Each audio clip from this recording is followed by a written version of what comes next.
আসসালামু আলাইকুম, সবাইকে স্বাগতম বিদ্যাপথে। আজকে নতুন আরেকটি ভিডিও নিয়ে এসেছি। আজকের ভিডিওটি হলো ট্যাগ কোয়েশ্চেন, যেটা খুবই গুরুত্বপূর্ণ হলো ক্লাস 9, 10 এসএসসি পরীক্ষার্থী তাদের জন্য। সো আমরা চেষ্টা করব একটা ভিডিওতে পুরো সম্পূর্ণটা কভার করে দেওয়ার জন্য। একান্তই যদি সম্ভব না হয় তাহলে দুইটা ভিডিওর মধ্যে কভার করে চেষ্টা করব। তো আমি আর কথা না বাড়িয়ে পুরো ডিটেলসে চলে যাচ্ছি। এই ক্লাসটা মূলত হলো যারা মোটামুটি পারেন, একেবারেই বুঝেন না তাদের জন্য। যারা পারেন তাদের জন্য আসলে শেষের দিকের, হয় পরের পার্ট, না হয় শেষের অংশটুকু কাজে আসবে খুব। আর এইটা হলো মূলত এই প্রথম থেকে যারা দেখবেন তারা আশা করি কোনো দিন ট্যাগ কোয়েশ্চেনে আর কোনো কিছু ভুল হবে না এবং 5-এ 5 100% পাবেন ইনশাআল্লাহ। তাহলে আমি ডিরেক্ট ক্লাসে চলে যাচ্ছি। ট্যাগ শব্দের অর্থ হলো যুক্ত করে দেওয়া। এই ট্যাগ শব্দটা যুক্ত করে দেওয়া, আমরা যারা ফেসবুকে কোনো পোস্ট বা কোনো ছবি ছাড়ি তখন আমরা আবার ফ্রেন্ডদেরকে ট্যাগ করে দিই না? ট্যাগ করে মানে কি? যুক্ত করে দেওয়া, যুক্ত করে দিই। আর কোয়েশ্চেন মানে হলো প্রশ্ন, তার মানে প্রশ্ন যুক্ত করে দেওয়া। এখন প্রশ্ন যুক্ত করে দেওয়া কোথায় যুক্ত করে দিচ্ছি? কোনো একটা লাইন থাকবে, তার শেষে আমরা প্রশ্ন যুক্ত করে দিব। আমরা সেন্টেন্স পড়তে গিয়ে দেখেছি যে কোনো সেন্টেন্সের শেষে যদি প্রশ্নবোধক চিহ্ন থাকে তাহলে সেটা হবে ইন্টারোগেটিভ সেন্টেন্স। তার মানে আমাদের ট্যাগ কোয়েশ্চেনে যে সেন্টেন্সই আসুক না কেন তাদেরকে আমরা বানাবো ইন্টারোগেটিভ সেন্টেন্স। খেয়াল করে দেখেন, সবার শেষে প্রশ্নবোধক চিহ্ন যুক্ত করে দিছি, আমরা একটা ট্যাগ যুক্ত করে দিছি, তাই না? এটা আচ্ছা, এখন এটা কিভাবে কাজ করে এটা নিয়ে আমরা একটু আলোচনা করি। আমরা কিভাবে সলভ করব, পরীক্ষা কিভাবে থাকে। মনে রাখবেন এই শীটটা কিন্তু অনেক বড় একটা শীট ছিল, যেটাকে আমি খুব ছোট করে এবং খুব সহজভাবে প্রেজেন্ট করার চেষ্টা করতেছি এবং সিকোয়েন্স অনুযায়ী প্রেজেন্ট করার চেষ্টা করতেছি। আমার অফলাইনের অন্যান্য স্টুডেন্টরা কিন্তু এই শীটটা আগেও পেয়েছে, ওরা জানে ভালো করে। ওরা যদি আজকে দেখে যে ক্লাসটাতে আমি এত সহজ করে এবং ছোট করে দিয়েছি, নিশ্চিত খুব জেলাস ফিল করবে যে আমাদেরকে কেন আগে এভাবে মানে দেখানো হয়নি। যাই হোক, তাদেরকেও বলবো যে আপনারা এই অনলাইনে দেখে নিতে, যেন আরও সহজ হয় তাদের জন্য। এনিওয়ে, আমরা আলোচনা চলে যাই। আমরা একটা লাইন দেখতেছি এখানে, Rahim is going to be a doctor. খেয়াল করে দেখেন, Rahim is going to be a doctor. এখানে এই সেন্টেন্সটা দেখতেছি আমরা অ্যাসার্টিভ সেন্টেন্স।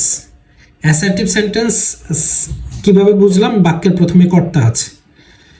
মনে রাখবেন বাক্যের, আমরা যারা আমাদের পূর্বের ক্লাসগুলো দেখেছেন তারা অবশ্যই জানেন সেন্টেন্স 5 প্রকার এবং কিভাবে চিনতে হবে।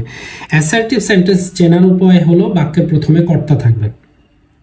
খেয়াল করে দেখেন এখানে Rahim is going to be a doctor, এটা হলো একটা লাইন। হ্যাঁ, সো এটাকে আমরা ট্যাগ কোয়েশ্চেন করতে যাব। তাহলে আমরা বললাম কি, অক্সিলারি ভার্ব কে আছে, প্রথমে কর্তা আছে, তারপর অক্সিলারি ভার্ব কে আছে। এই বাক্যটা যদি হ্যাঁ বোধক হয় তাহলে আমরা ট্যাগে না বোধক করব।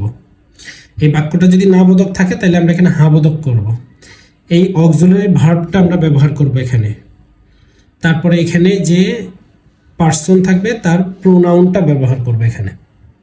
তাহলে খেয়াল করে দেখেন এটা কি অক্সিলারি ভার্ব না is? Auxiliary verb. Auxiliary verb সে চলে আসবে এখানে। দেখেন অক্সিলারি ভার্ব কে আছে? ইজ চলে আসছে এখানে। পুরো বাক্যটা কি হ্যাঁ বোধক না না বোধক? হ্যাঁ বোধক। তাহলে এখানে হয়ে যাবে না বোধক। তাহলে এখানে হওয়ার কথা ছিল কি ইজ নট। আমার মনে হয় দেখতে একটু অসুবিধা হচ্ছে, যেহেতু লাল কালি দিয়ে লিখতেছি। আমি চেষ্টা করি একটু মোটা কালি দিয়ে লেখার। আচ্ছা, হওয়ার কথা ছিল কি ইজ নট, এটা হওয়ার কথা ছিল, তাই না? ট্যাগ কোয়েশ্চেনে সব সময় শর্ট ফর্মটা বসে ইজেন্ট। দেখেন ইজ নটের শর্ট ফর্ম কি? ইজেন্ট। এখানে ইজেন্ট। এই রহিম এর প্রোনাউন কি হবে? হি। এর আগে অবশ্যই একটা কমা দিতে হবে। এখন পরীক্ষার হলে বা পরীক্ষার খাতায় আপনি কিভাবে অ্যান্সার করবেন? অবশ্যই পুরো লাইনটা উঠিয়ে তারপরে এইটুকু করবেন, আর এখানে একটা কমা দিবেন। ঠিক আছে? তাহলে রোকেয়া ইজ এ নার্স, তাইলে এখানে রোকেয়া হলো একজন সেবিকা। তাহলে বাক্যটা হ্যাঁবোধক বাক্য এবং অ্যাসার্টিভ সেন্টেন্স, প্রথমে কর্তা আছে আর ইজ আছে অক্সিলারি ভার্ব, তাহলে ইজটাকে আমরা এখানে নিয়ে আসলাম। হ্যাঁবোধক বাক্য, তাহলে এটাকে না করে ফেললাম। আর রোকেয়া আছে, তার প্রোনাউন কি হবে? শি।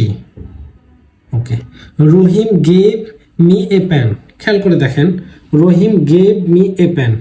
আমি বলেছি অক্সিলারি ভার্ব ছাড়া ট্যাগ কোয়েশ্চেন হয় না। এখন প্রশ্ন হলো অক্সিলারি ভার্ব কয়টি? এখানে তো অক্সিলারি ভার্ব নাই, তাহলে সেই ক্ষেত্রে কি হবে? এই যে অক্সিলারি ভার্ব হলো টোটাল 26টি। অক্সিলারি ভার্বকে দুই ভাগে ভাগ করা হয়েছে, একটা হচ্ছে প্রাইমারি অক্সিলারি ভার্ব আর একটা হলো মডাল অক্সিলারি ভার্ব। প্রাইমারি এবং মডাল দুটো মিলেই হলো 26টি।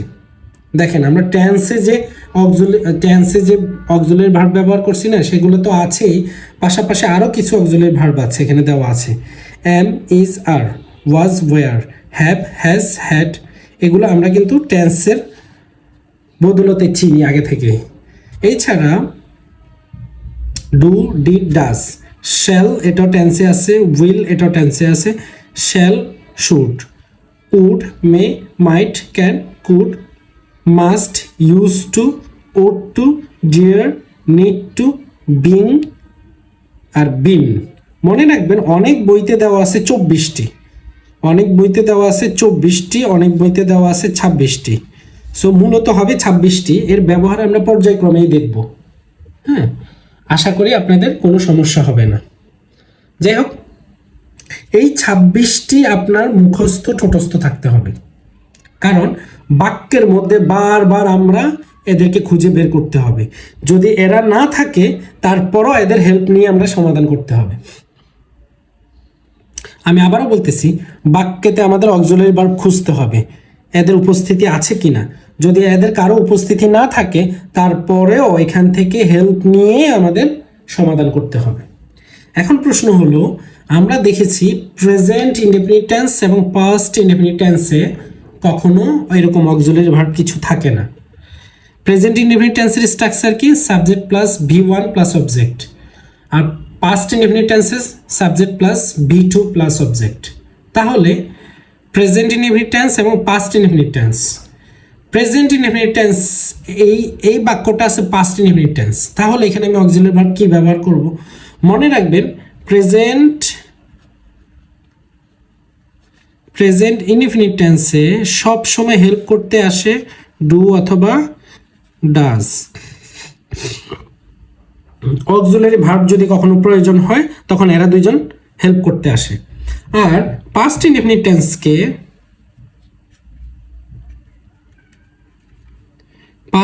টেন্সকে হেল্প করতে আসে সব সময় ডিড। সারা জীবনের জন্য এটা মনে রাখবেন। তাহলে রহিম গিভেন, তাহলে রহিম এখানে গেভ মি এ পেন, রহিম আমাকে একটা কলম দিয়েছিল, বোঝাই যাচ্ছে এটা পাস্ট ইনডেফিনিট টেন্স। তাহলে একে হেল্প করবে কে? ডিড। তাহলে ডিড চলে আসলো। বাক্যটা হ্যাঁবোধক না নাবোধক? হ্যাঁবোধক বাক্য, তাহলে এটাকে নাবোধক করলাম, শর্ট ফর্ম। তা রহিমের পরিবর্তে কি বসবে? হি। সেম অবস্থায় Rokeya gets up early in the morning, Rokeya খুব সকালে তাড়াতাড়ি উঠে যায়। খেয়াল করে দেখেন, এটা প্রেজেন্ট ইনডেফিনিট টেন্স, সরি এটা প্রেজেন্ট ইনডেফিনিট টেন্স, তার আগেরটা আমাদের পাস্ট ইনডেফিনিট টেন্স ছিল। তাহলে Rokeya gets up early in the morning, এটা দেখে বুঝেই যাচ্ছে প্রেজেন্ট ইনডেফিনিট টেন্স আছে। তাহলে প্রেজেন্ট ইনডেফিনিট টেন্সকে অক্সিলারি ভার্ব হিসেবে কে সাহায্য করতে আসবে? হয় ডু আসবে, না হয় ডাজ আসবে। কিন্তু ভার্বের শেষে এস দেখে আমরা বুঝতেছি যে এটা হবে ডাজ আসবে। দেখেন, তাহলে ডাজ বসালাম। এটা হ্যাঁবোধক না নাবোধক? হ্যাঁবোধক বাক্য, তাহলে নাবোধক করলাম। রোকেয়া একটা মেয়ে, তার জন্য আসলো সি। আশা করি পরের বাক্যগুলো আপনারা নিজেরাই বুঝতে পারবেন। খেয়াল করে দেখেন একটু, কোথাও বুঝতে সমস্যা হওয়ার কথা না আপনাদের। হি ইজ নট এ থিপ, সে একজন চোর নয়, তাহলে নয় না বোধক আছে, তাহলে এটাকে হ্যাঁ বোধক করতে হবে। ইজ বসলো, হি চলে আসলো। মনে রাখবেন এই পাশে যাই থাকুক না কেন, এরা যদি প্রোনাউন টাইপের কেউ থাকে, নামের পরিবর্তে যেগুলো ব্যবহার হয় প্রোনাউন টাইপের কেউ থাকে, তাহলে এই পাশে প্রোনাউন টাইপের গুলোই বসবে। আর যদি কোনো নাম থাকে তার প্রোনাউনটা বসবে এই পাশে, ঠিক আছে? যেমন হি ছিল, এখানে হি বসে গেছে, উই আছে এখানে উই বসবে, আই আছে এখানে আই বসবে। আর যদি নাম থাকে তাদের প্রোনাউনটা বসবে। এইবার আসেন তাহলে ট্যাগ কোয়েশ্চেন করতে কি কি লাগে, আমাদের কি কি জানা দরকার। আমি জাস্ট এখানে কয়েকটা উদাহরণ আছে সেগুলো বুঝিয়ে দিলাম, আর ট্যাগ কোয়েশ্চেন দেখতে কীরকম হয় সেটা দেখালাম।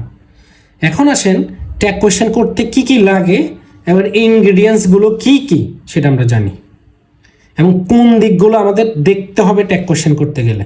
প্রথমে আমাদের সেন্টেন্সটা চিন্তা করতে হবে কোন সেন্টেন্সে আছে, তারপরে আমাদের সাবজেক্টের ধারণা দিতে হবে, সাবজেক্টের ধারণা পাইতে হবে, এটা হলো সাবজেক্ট, এর ধারণা পেতে হবে প্রথমে যা থাকবে।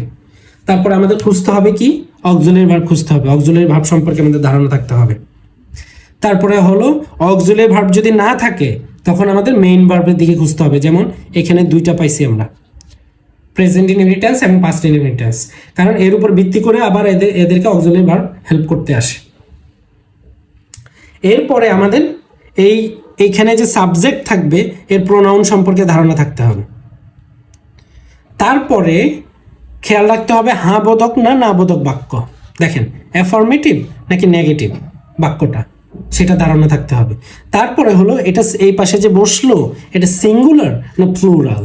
হ্যাঁ, অনেক শব্দ আছে দেখতে খুবই সিঙ্গুলার মতো মনে হয়, কিন্তু আসলে তার অর্থ হলো প্লুরাল। তো এটা খুব মনোযোগ দিয়ে এই পাশে, এটা কিন্তু খুব আমাদেরকে ডিস্টার্ব করবে, ঠিক আছে?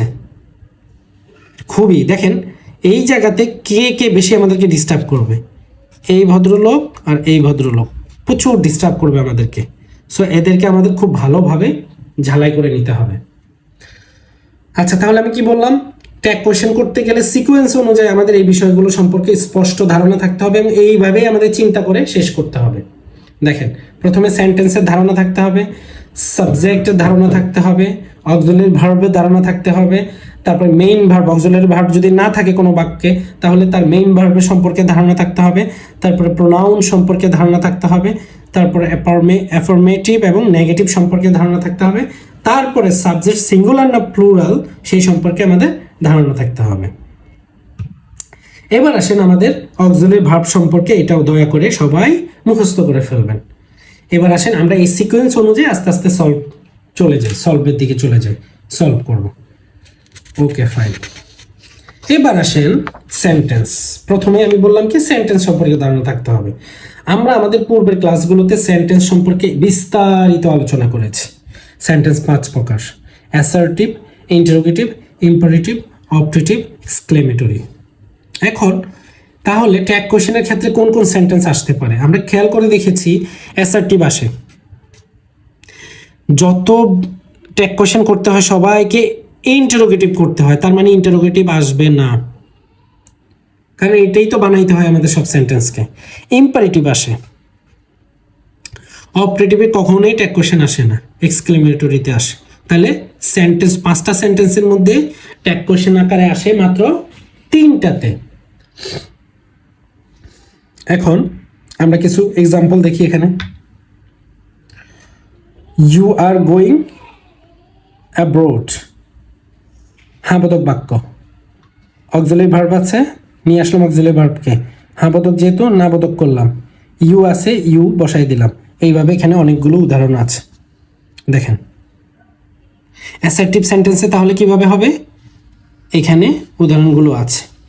আশা করি আপনারা এই উদাহরণগুলো প্র্যাকটিস করবেন, পরীক্ষার হলে কমন পড়বে ইনশাআল্লাহ।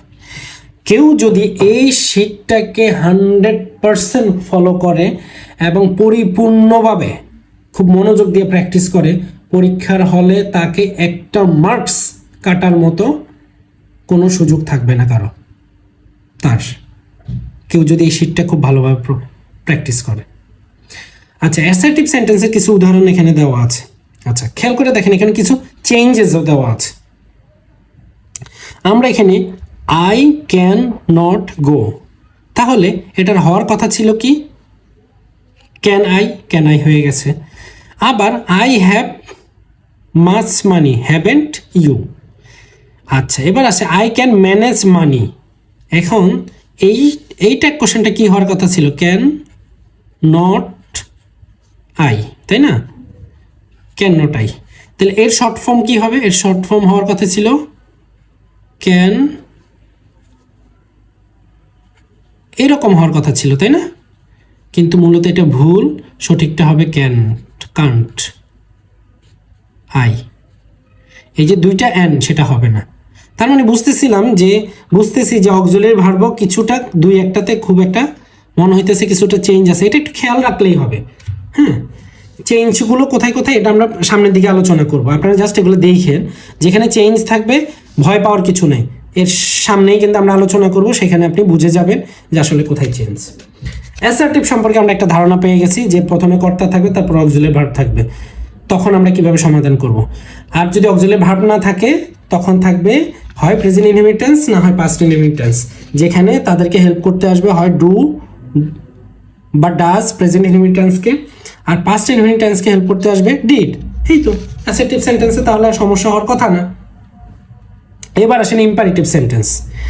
যারা আমাদের ন্যারেশন ক্লাস করেছেন তারা জানেন যে ন্যারেশন করতে গিয়ে আমরা ইম্পারেটিভকে 3 ভাগে ভাগ করেছি। ঠিকঠাক কোয়েশ্চেন করতে গিয়েও আমরা 3 ভাগে ভাগ করব।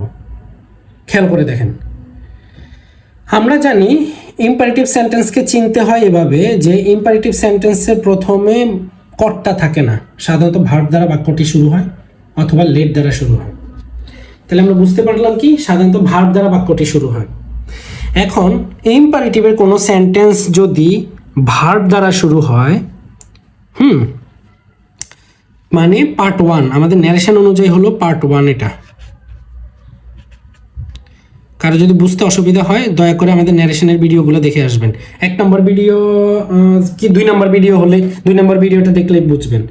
তবে 1 নম্বর 2 নম্বর দুইটাই দেখা উচিত, কারণ সেন্টেন্স চেনার পরেই আপনি ওই সমাধানগুলো করতে পারবেন। যাই হোক, ইম্পারেটিভ সেন্টেন্সের যদি পার্ট 1 এর কোনো ট্যাগ কোয়েশ্চেন আসে তাহলে চোখ বন্ধ করে উইল ইউ দিয়ে দিবেন। কি আছে দেখার বিষয় না, উইল ইউ, চোখ বন্ধ করে। Give me a pen, verb দ্বারা শুরু হয়েছে, will you. Don't tell a lie, না বোধক কিন্তু, তারপরে will you. Wait here a moment, হ্যাঁ, ভার্ব দ্বারা শুরু হয়েছে, বা ভার্ব দ্বারা শুরু না হলেও প্রথমে কর্তা নাই, will you. Please give me a glass of water, will you. Kindly do me a favour, will you. Always speak the truth, will you. Never tell a lie, will you. খেয়াল করছেন, সবগুলো হলো পার্ট 1 অনুযায়ী। তাহলে part 2 মানে let us দ্বারা কোনো বাক্য যদি শুরু হয় তাহলে কি করব আমরা? তার আগে আমরা একটু আলোচনা করে নিচ্ছি যে প্রোনাউন নিয়ে। দেখেন, রহিম যদি থাকে তাহলে আমরা প্রোনাউনের ক্ষেত্রে কি বসাই? রহিমা হলে শি, কোনো পুরুষ থাকলে হি, আর কোনো নারী থাকলে শি। যেমন হিজ ফাদার, তাহলে হি হবে। স্মাদার, মা তো মহিলা যেহেতু she. Her sister she. Bird, it, birds আছে, যদি এখানে কোনো বার্ডস থাকতো তাহলে আমরা এই পাশে চেঞ্জ করার সময় যেহেতু বার্ডস একাধিক আছে তাহলে দে বসাতাম। চেয়ার, বুক, বয়েস, এগুলো ইট বসবে। সানকে আমরা পুরুষ হিসাবে চিনি, সান মানে সূর্য, পুরুষ হিসাবে চিনি। মুনকে নারীর সাথে তুলনা করা হয়, এই জন্য শি হবে। বাংলাদেশ মানে মাতৃভূমি, মাতৃভূমি, তার মানে কোনো দেশের নাম থাকলে সেটা শি হিসাবে প্রোনাউন ব্যবহৃত হবে। এই স্টুডেন্ট মানে হি বা শি, যে কেউ পুরুষ বা নারী যে কেউ হইতে পারে। আর স্টুডেন্টস প্লুরাল, যার কারণে দে হয়েছে, প্রোনাউন হিসেবে দে ব্যবহার হতে হবে। এরপরে ওই যে বললাম কিছু অক্সিলারি ভার্বের কিছুটা পরিবর্তন আছে না করতে গিয়ে, না বোধক করতে গিয়ে। সেগুলো কি কি দেখেন, উইল নট হবে ওন্ট, শেল নট হবে শান্ট, এম নট থাকলে সবসময় আরেন্ট, খুব খেয়াল রাখবেন এটা। ক্যান নট থাকলে কান্ট। মনোযোগ দিয়ে দেখেন বিষয়টা, পরিবর্তন হওয়ার ক্ষেত্রে এই 4টা অক্সিলারি ভার্ব না বোধক করতে গেলে কিছুটা চেঞ্জ আছে, আর বাকিগুলো নর্মাল নিয়মেই হবে। আচ্ছা, এরপরে কখনো কখনো বাক্যে কিছু শর্ট থাকে, শর্ট ফর্ম। হি হ্যাড বা হি উড, খেয়াল করে দেখেন, ডি থাকলে, এটা থাকলে যে দুইটার যে কোনো একটা হবে, এটা থাকলে এটা হবে, এটা থাকলে এটা থাকলে বুঝাইছে আর কি এটা। হ্যাঁ, তাহলে ওই অনুযায়ী আমরা ট্যাগ করব, ধরে নিব এটা। হ্যাঁ, কারণ এটাকে শর্ট ফর্মে লিখছে। এটা থাকলে শর্ট ফর্মে, ফুল ফর্ম হবে এটা, সেটা আমরা বাক্য পড়ে বুঝে নিতে হবে ফুল ফর্মে কোনটা আছে। এখানে এক্সাম্পল আমি দেখাই দিব আরো। She's, she is, there are, I have. দেখেন এটাকে শর্ট ফর্মে লিখছে, মূলত ফুল ফর্মটা হলো এটা। সো এই শর্ট ফর্মটা দেখে ঘাবড়িয়ে যাওয়ার কিছু নাই, খেয়াল করে দেখেন। হিড গো দেয়ার। এখন আমরা জানি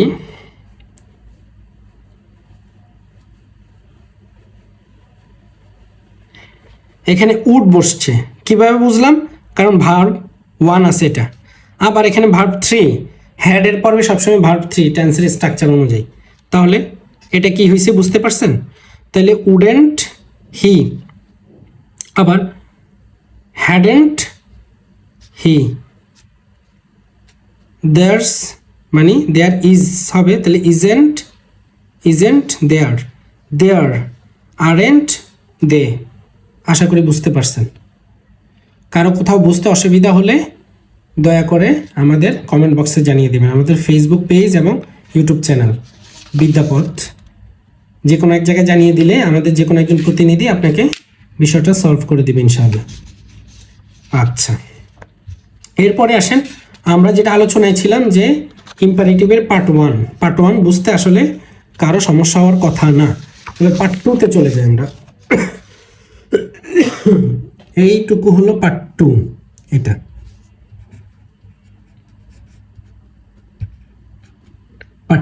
পার্ট 2-তে থাকে লেটের পরে আস বা লেটস, এর শর্ট ফর্ম। এটা শর্ট ফর্ম হলো এটা। তাহলে এই লেটস থাকলে সবসময় শেল উই বসাবেন চোখ বন্ধ করে। আবার পার্ট 3, এইটুকু হলো part 3।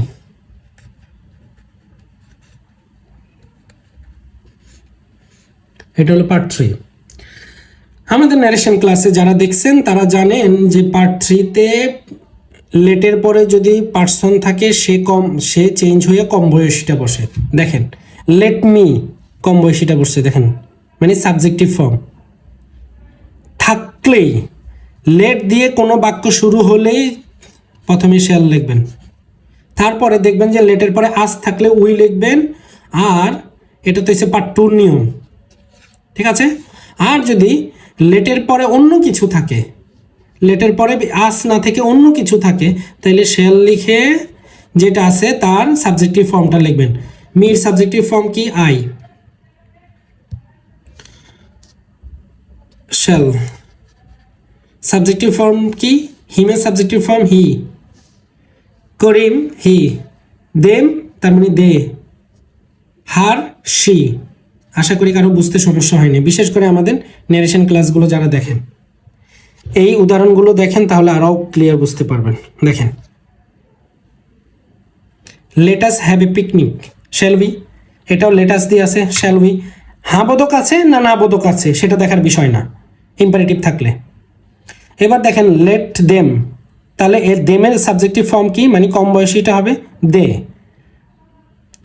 Her she, him he, them they, her she. আশা করি সবাই বুঝতে পারছেন। মোটামুটি যারা এইটুক পর্যন্ত ক্লাস করবেন আশা করি তাদের খুব একটা বেশি সমস্যা হওয়ার কথা না। এবার আমরা পরের টপিক পরে চলে যাই, একটু কঠিনের দিকে যাব এবার আমরা। এটা খুব খেয়াল রাখবেন, এটা হলো অ্যাডভান্স লেভেলে যারা করতেছেন তাদের জন্য। আর এতক্ষণ যা দেখাইছি এটা খুবই সিম্পল, এটা একদম যারা নতুন ক্লাস করতে চাচ্ছেন তাদের জন্য। Okay fine. এবার দেখেন, এটা আসলে আমাদের শিট অনুযায়ী 9 নম্বর রুলস, আপনাদের এটা ফলো করার দরকার নেই কারণ আমি এখানে শর্ট করে নিয়ে আসছি। যেহেতু ওয়ান যদি মূল সেন্টেন্সের সাবজেক্ট হিসেবে বসে তাহলে ট্যাগ কোশ্চেন প্রোনাউন হিসেবে ওয়ানই বসবে। দেখেন, ওয়ান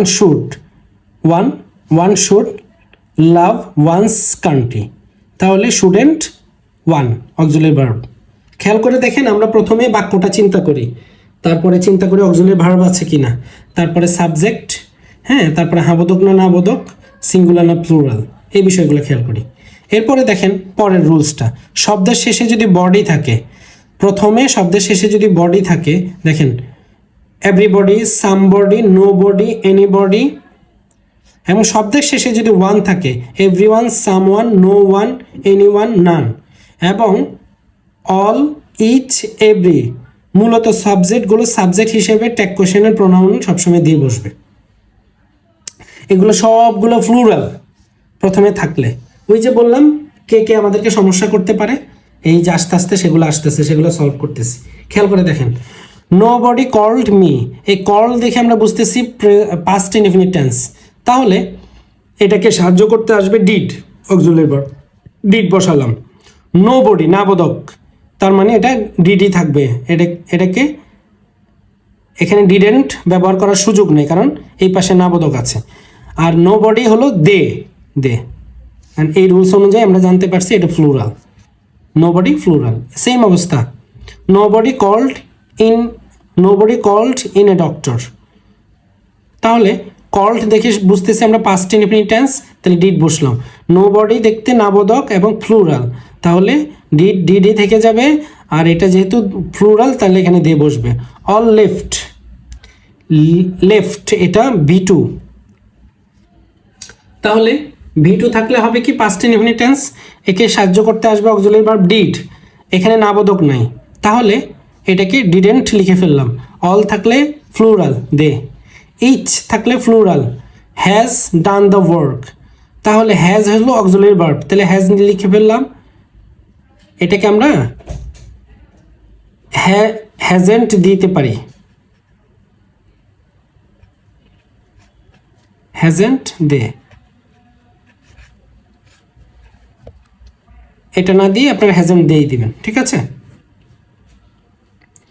ওকে, এবার nobody supported him, supported B2, did আসলো, নোবডি নাবোধক আর প্লুরাল, তাহলে এখানে বসবে কি, এখানে বসবে দে, did they.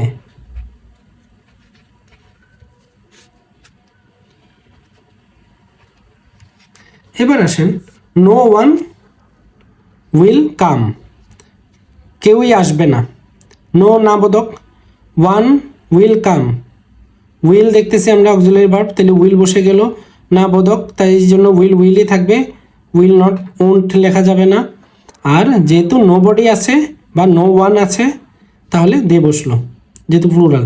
Someone, come, came, B2, তাহলে ডিডেন্ট, আর সামওয়ানের কারণে দে। এইভাবে আপনারা এই থেকে এই পর্যন্ত দেখবেন, এটাতে একটু ভুল আছে, আবার এটা কারেকশন হবে, এটা ডাজেন্ট,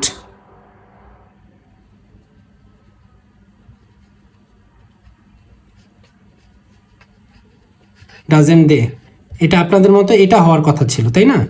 হ্যাঁ, কিন্তু এখানে ডাজেন্ট দে হবে না, এটা ডোন্ট দেই হবে, এটা পরবর্তীতে আমরা আলোচনা করব। ওকে ফাইন, এবার পরের রুলসটাতে চলে যাই। এগুলো সবগুলো আপনারা দেখবেন, কোথাও সমস্যা আছে কিনা, বুঝতে অসুবিধা হচ্ছে কিনা আমাদেরকে কমেন্ট বক্সে জানিয়ে দিবেন, আশা করি আমরা আপনাদেরকে সলভ করে দেব। থিংস যুক্ত ওয়ার্ডের, যেমন এভরিথিংস, নাথিং, বাক্যের ইয়েতে এগুলো কিন্তু ইট বসবে প্রোনাউন হিসেবে। এনিথিং, উইল ডু, ওই যে একই প্রসেস, জাস্ট আমরা এই জায়গায় কিছু চেঞ্জ আসবে। কোনো বাক্য পেলে আমরা চিন্তা করব যে এর অক্সিলারি ভার্ব আছে কিনা, এটা হ্যাঁ বোধক না না বোধক, তারপরে হলো এর প্রোনাউন কি বসবে। সো প্রোনাউনের রুলসগুলো খেয়াল রাখবেন। এনিথিং, তাহলে won't it, won't it, anything থাকলে কোনো কিছুর শেষে থিং থাকলে তাহলে সে হবে ইট প্রোনাউন হিসাবে। এই যে এখানে আরো কয়েকটা রুলস এক্সাম্পল দেওয়া আছে, আশা করি সবাই দেখে নেবেন। এরপরে রুলসটা চলে যাই আমরা, খুব মনোযোগ দিয়ে দেখবেন, এগুলো খুবই ইম্পর্টেন্ট। এই ক্লাসটা যে ভালো করে করতে পারবে ইনশাল্লাহ তার কখনো আর সমস্যা হবে না। এবং 5-এ 5 অবশ্যই পাবেন। All of us, many of us, most of us, none of us, some of us থাকলে প্রোনাউন হিসেবে উই বসবে। All of them, some of them, most of them, none of them, some of them, একই জিনিস দুইবার আসছে এখানে। এগুলো থাকলে দে বসবে প্রোনাউন হিসেবে। All of you, some of you, many of you, most of you, none of you থাকলে প্রোনাউন হিসেবে ইউ বসবে। All of the boys, most of the problems, এই যে প্রোনাউন, এই প্রোনাউন এদের বসবে প্রোনাউন হিসেবে দে। হ্যাঁ, এই এই এই এই মূল বিষয়টাই এখানে প্রিপোজিশনের যে প্রোনাউন থাকে। ফ্রেজ মূলত সেন্টেন্সের সাবজেক্ট হিসেবে ব্যবহৃত হয় প্রিপোজিশনের পরে যে প্রোনাউন বা এবং এর সাবজেক্টিভ ফর্ম, সেটি সাবজেক্টিভ ফর্মকে ট্যাগ করে প্রোনাউন হিসেবে ব্যবহৃত হয়, যেটা আমি বললাম আর কি। এখানে এক্সাম্পলগুলো দেওয়া আছে। এবার আসেন, আমরা জানি সেন্টেন্স তো 5 প্রকার। এটা হলো অর্থগত দিক থেকে। গঠনগত দিক থেকে সেন্টেন্স হলো 3 প্রকার: সিম্পল, কমপ্লেক্স, কম্পাউন্ড। সো এইরকম কমপ্লেক্স সেন্টেন্সে সাধারণত এই শব্দগুলো ব্যবহৃত হয়। এই রিলেটেড এই ধরনের কোনো বাক্য সেন্টেন্স যদি আমাদের ট্যাগ কোশ্চেনে আসে, সেটা আমরা কীভাবে সলভ করব খেয়াল করে দেখেন। If, as, it, yet, who, whose, এই যে এই শব্দগুলো আছে, এগুলো হলো একটা হচ্ছে ডিপেন্ডেন্ট ক্লোজ আর একটা হলো ইন্ডিপেন্ডেন্ট ক্লোজ। একটা হচ্ছে পুরো পরিপূর্ণ একটা বাক্য হবে, আর একটা হচ্ছে নির্ভরশীল বাক্য হবে। আমরা অবশ্যই সবসময় পরিপূর্ণ বাক্যটাকে সমাধান করব। Everything will be as it should be. Everything will be, এটা একটা হচ্ছে প্রিন্সিপাল ক্লোজ, তাই আমরা এটাকে নিয়ে কাজ করছি। দেখেন, ওই যে এভরিথিং থাকলে ইট হবে, আর উইলের জন্য ওন্ট হয়েছে। If I offer you a job, my office, you won't it refuse. You won't it refuse, তুমি এটা ফিরিয়ে দিও না। এটা হলো প্রিন্সিপাল ক্লোজ, আর এটা হচ্ছে সাবকর্ডিনেট ক্লোজ, মানে নির্ভরশীল ক্লোজ। সো আমরা এই ক্ষেত্রে যেটা প্রিন্সিপাল ক্লোজ তাকেই ট্যাগ কোয়েশ্চেন করবো। এখানে ওন্ট আছে, তাহলে এখানে উইল হবে হ্যাঁ বোধক, আর অফিস যেহেতু তাহলে it. Your father can manage it if he wishes. তোমার বাবা এটা ঠিক করতে পারবে, তাহলে এটা প্রিন্সিপাল ক্লাস। প্রিন্সিপাল ক্লোজ হলে আমরা প্রিন্সিপাল ক্লোজকে বেস করেই ট্যাগ কোয়েশ্চেন করব। Yet the boys has some importance. You can't deny. এখন আমরা দেখতেছি যে ইউ কান্ট ডিনাই এটা হলো প্রিন্সিপাল ক্লোজ। তাহলে এখন আমরা ট্যাগ করব এইটুকুর, আর এইটুকু কাজে আসবে না আমাদের ট্যাগ কোশ্চেনের ক্ষেত্রে। তাহলে ট্যাগ কোশ্চেনের ক্ষেত্রে যদি কোনো কমপ্লেক্স সেন্টেন্স থাকে, তাহলে আপনারা দয়া করে প্রিন্সিপাল ক্লোজটাকে বেস করে ট্যাগ কোশ্চেন করবেন। আশা করি বুঝতে পারছেন। এবং প্রিন্সিপাল ক্লোজ কোনটা, যেটা স্বাধীন অর্থ প্রকাশ করে, অন্য বাক্যের উপর নির্ভরশীল না, সেটা হলো প্রিন্সিপাল ক্লোজ। আর কমপ্লেক্স সেন্টেন্স চেনার সাধারণত উপায় হলো কমপ্লেক্স সেন্টেন্সে এই ধরনের শব্দগুলো থাকে, এখানে তাকাইলেই বুঝতে পারবেন। এর পরের টপিকে আমরা চলে যাই, পরের রুলসটাতে। খুব দ্রুত যাব এখন একটু। দিস, দ্যাট, দোজ শব্দগুলো যদি মূল সেন্টেন্সের সাবজেক্ট হিসেবে ব্যবহৃত হয়, তাহলে প্রোনাউনের ক্ষেত্রে কি হবে খেয়াল করে দেখেন। সাবজেক্ট হিসেবে ব্যবহৃত হয় তাহলে মূল শব্দের মূল সেন্টেন্সের প্রোনাউনকে নির্দেশ করে, এবং এরা নির্দেশ করে দেখেন মূল সেন্টেন্সের যে মূল সেন্টেন্স আছে তার অবজেক্টের নির্দিষ্ট একটা জায়গাকে। দিস ইজ এ বুক, এটা একটা বই। এই দিসটা এই বইটাকে নির্দেশ করা হয়েছে, ওই বাক্যের মধ্যে বইটাকে নির্দেশ করা হয়েছে, এই জন্যে এখানে ইট হয়েছে। দ্যাট ওয়াজ এ ম্যান, এটা একটা মানুষ ছিল, এই জন্য এখানে হি হয়েছে। এই দ্যাটটা এই মানুষটাকে ইন্ডিকেট করছে।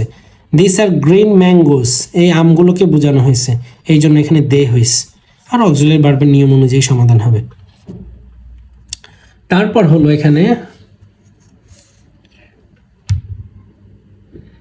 এখানে আমরা দেখতেছি 15 নম্বর রুলসটাতে as well as long as rather than together with accompanied by in addition to including excluding except, এই ধরনের থাকলে প্রোনাউন কি বসবে খেয়াল করে দেখেন। এই ধরনের বাক্য থাকলে তখন এই যে এদের প্রোনাউন হিসেবে কি বসবে, যুক্ত প্রথম সাবজেক্ট অনুযায়ী ট্যাগ কোশ্চেন করতে হবে। সাধারণত এই ধরনের শব্দগুলো থাকে যখন একাধিক বিষয় নিয়ে আলোচনা হয় বা একাধিক পার্সন নিয়ে আলোচনা হয়। তাহলে আমাদের এখানে আমরা কাকে আমাদের প্রোনাউন করব ট্যাগ কোশ্চেনে। তাহলে প্রথম যিনি আছেন তাকে নিয়ে দেখেন, he along with his friends done the work. তাহলে he alongs with his friends done the work. এখানে দেওয়া আছে V3 দেখেন, হ্যাঁ মূলত এখানে হবে হ্যাজ ডান দ্য ওয়ার্ক, ঠিক আছে। তাহলে হ্যাজেন্ট প্রথম প্রোনাউনটা চলে আসছে। I as well as my father went to the market, এই ওয়েন দেখে বুঝতেছি আমরা পাস্ট ইনডেফিনিট টেন্স আছে, একে হেল্প করতে আসবে ডিড, হ্যাঁ হ্যাবোধক বাক্য তাহলে নাবোধক করলাম আর প্রথম কর্তাকে নিলাম। অপরপক্ষে সাবজেক্ট যদি দুটি or either ... or neither nor not only but also এরকম দুটি থাকে, তাহলে আমরা দ্বিতীয়টাকে ধরবো। এদের ক্ষেত্রে প্রথমটাকে ধরবো আর এদের ক্ষেত্রে দ্বিতীয়টাকে মূল্যায়ন করবো, ধরবো আর কি। দেখেন not only I but also my friends, এই মাই ফ্রেন্ডসকে আমরা এখানে কাউন্ট করবো ওয়ার প্রেজেন্ট দেয়ার্স। তো নট অনলি আমি না, শুধু আমার বন্ধুরাও, তার মানে নাবোধক, হ্যাঁ তাইলে ওয়ার দে সেম অবস্থা, নাইদার এটা তো নাবোধক, হ্যাঁ এই শব্দগুলো দিয়ে নাবোধক অর্থ প্রকাশ করে। এরপরে এখানে আমাদের এইখানকার 17 নম্বর যেটা দেখতেছি আমরা, সেন্টেন্সে সাবজেক্ট হিসেবে একটি মাত্র লেটার বা ওয়ার্ড তার প্রকৃত অর্থে ব্যবহৃত না হয়ে অন্য অর্থে ব্যবহৃত হলে ট্যাগ কোশ্চেন প্রোনাউন ইট বসবে। একাধিক লেটার বা ওয়ার্ড হলে ট্যাগ কোশ্চেনের প্রোনাউনে দে বসবে। যেমন I is a letter, I একটি শব্দ তাই না, আই একটি বর্ণ, তাহলে ইজেন্ট ইট হবে, কারণ আই এখানে আই অর্থ আমি বুঝাই নাই, এখানে বলছে আই একটি বর্ণ। রহিম ইজ এ নাউন, এটা একটা নাউন, তার মানে এটা ইট, এটা কারো নাম ধরে কাউকে ডাকে নেই, বলছে এটা একটা নাম, এই জন্য এটা ইট হয়েছে এখানে। আচ্ছা A E I O U are call vowel, এখানে কিন্তু একটা না 5টা আছে, তাই এখানে দে বসছে। Aren't they. এবার আসেন, কিছু প্রবাদ বাক্য থাকে, সেগুলো থাকলে আমরা কি করব, চোখ বন্ধ করে আমরা ইজেন্ট ইট বসাবো। দেখেন টু মাস, ওই যে অতি ভক্তি চোরের লক্ষণ, মানুষ মাত্রই ভুল, to err is human, to err is human, হ্যাঁ practice makes a man perfect, হ্যাঁ ইজেন্ট ইট। এই যে কিছু প্রবাদ আছে, এই ধরনের কোনো প্রবাদ যদি আসে সেক্ষেত্রে আমরা চোখ বন্ধ করে ইজেন্ট ইট লিখে দিব। এরপরে হলো আমাদের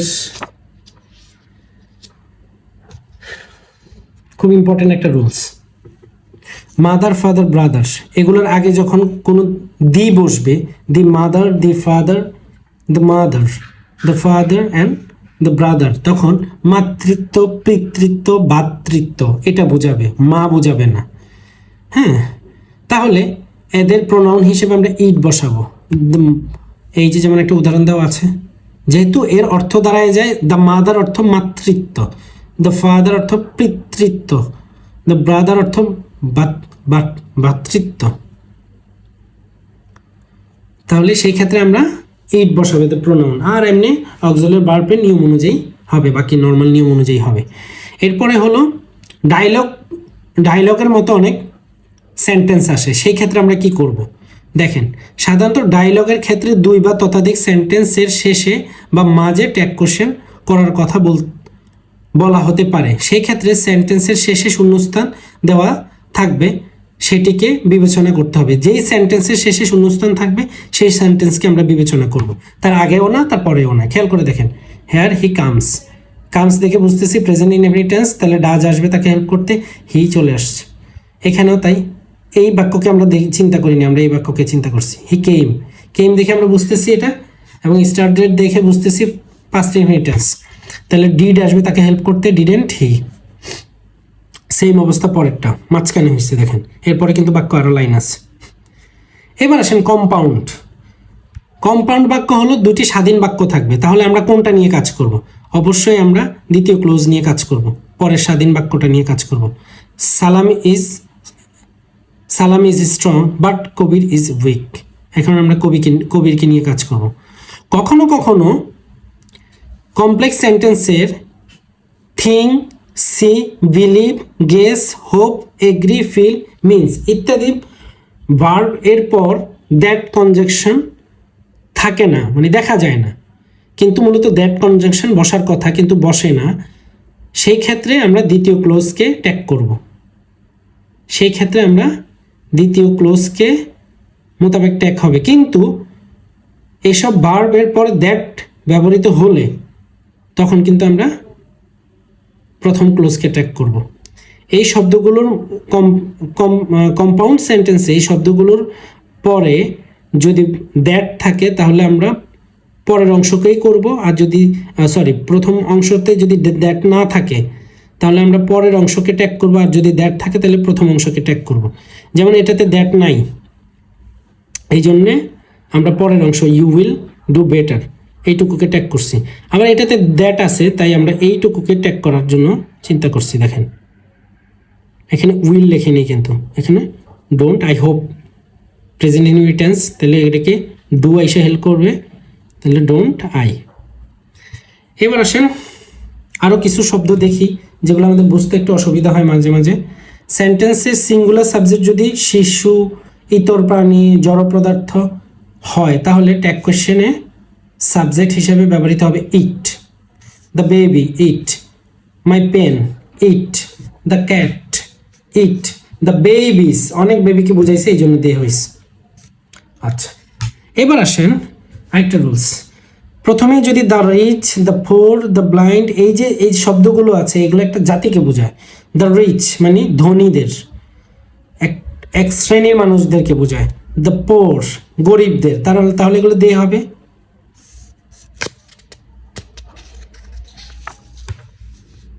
আমরা অলমোস্ট শেষের দিকে। Motherland, country, moon, river, ship, earth, singular other word সমূহের মাঝে মাঝে ফিমেল জেন্ডার বা স্ত্রী জাতীয় শব্দ বলে বিবেচিত হয়, যেটা আমরা কিছুক্ষণ আগেও দেখলাম। এগুলোকে আমরা স্ত্রী শব্দ হিসেবে বিবেচনা করি। দেশের নাম, মুন, পদ্মা, পদ্মা হলো কি নদী। দেখেন নদী, নদ, নদ হলো পুরুষ লিঙ্গ আর নদী হলো স্ত্রীলিঙ্গ, তাহলে পদ্মা আমরা নদী হিসেবে চিনি এই জন্য। আবার কপোতাক্ষ যদি এখানে থাকতো তাহলে আমরা এখানে ডাজেন্ট হি দিতাম, কারণ কপোতাক্ষ হলো একটা নদ। যারা 9-10-এ পড়েন কপোতাক্ষ নদ, আপনারা জানেন যে কপোতাক্ষকে নদ বলা হয়েছে, হ্যাঁ। আর অনেক আছে যেটা নদী, আপনারা ওখানে ওয়ার্ড মিনিংস পড়লে বুঝতে পারবেন। আর কিছু আছে এখানে একটু ডিফারেন্স, একটু দেখে নেবেন তাহলে বুঝবেন। এগুলো normally SSC, HSC, SSC exam খুব একটা বেশি আসে না, 2-1টা আসে মাঝে মাঝে, তারপরে এখানে দেখে নেবেন, আশা করি বুঝতে অসুবিধা হবে না। আর এই রুলসটাও আশা করি কারো বুঝতে অসুবিধা হয়নি, কারণ এই টপিকটা নিয়ে আমরা প্রথমে একটু আলোচনা করেছি। এই হলো আজকে আমাদের পুরো ট্যাগ কোশ্চেন ক্লাস।